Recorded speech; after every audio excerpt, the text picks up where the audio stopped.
আরে নাজবাবু কেমন আছো? ভালো আছি, তুই কেমন আছিস? ভালো আছি। পড়ালেখা কেমন চলতেছে মমতার? আমার জিজ্ঞাসা কেন? মমতারে জিগাও। ওরে কেমনে জিগামু? এখন ওরে কই পামু? ও দেখো মনে বেয়া পড়তাছে।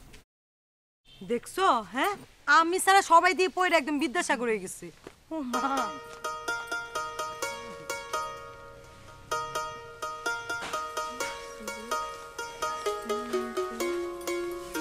কিরে মমতা, কেমন আছিস? ভালো আছি রে।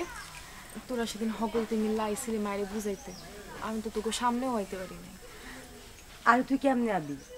তোরে যে ঘরে তালা দিয়া রাখছিল ওইটা তো দেখছি আমরা। জানিস এক্কেরে কিচ্ছু পড়ি নাই, সব নতুন লাগতাছে। পর পর মন দিয়া পড়। আগে কত এত সাইজা গুজা কই যাইতাছস? ভাবলাম সাইজা গুইজা তোর খালাতো ভাইয়ের সাথে একটু ঘুরে আসি। তুই আগের মতোই আসুস, একটু বদলাস নাই। আমি তো আমার মতোই থাকুম, আমি এমনই, আমি বদলাম ওকে। ভালাই, আমার না মাঝে মাঝে খুব আফসোস হয়, আমি যদি তোর মতো হইতে পারতাম। রুস্তম ভাইয়ের লগে যোগাযোগ আছে তোর এখনো? কেমনে থাকবো, উপায় আছে কোনো? আমার মায়ের তুই চিনস না, কাইটটা গাঙ্গে বাসায় দিব আমার। থাক, এখন আর রুস্তম ভাইয়ের কথা চিন্তা করতে হইব না। তুই আগে মন দিয়া পড়ালেখাটা কর, পরেরটা পরে দেখা যাবে। ওইটাই। আমি গেলাম রে, দেরি হইতেছে দেখা তোর খালাতো ভাই আবার গাল ফুলে থাকবে। মনে যাই।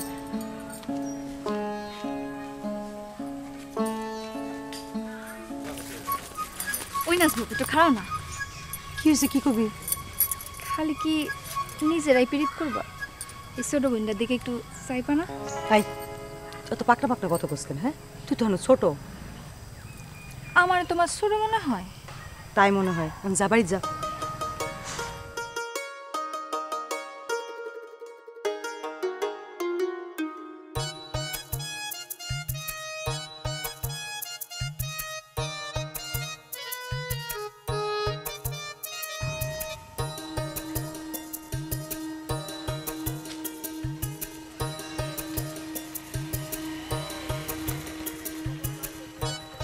ওড়ো।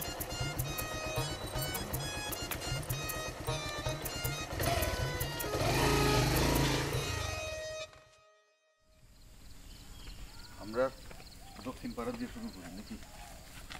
তারপরে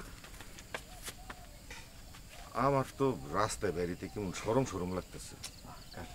এখন তো এই ধরনের কথাবার্তা কইলে হইব না। এখন আপনার আরো বেশি বেশি করে রাস্তায় বাইরে হন লাগবে। না বাইরে হইলে মানুষ কইব যে আপনি ঘরের মধ্যে কুইসা মুরগির মতো জিম ধরে বয়ে রয়েছেন। এলএমই সার্টিফাইড বিশ্ব সেরা কপারে তৈরি ওয়ালটন কেবলস, যা আপনার স্থাপনাকে রাখবে সব সময় নিরাপদ।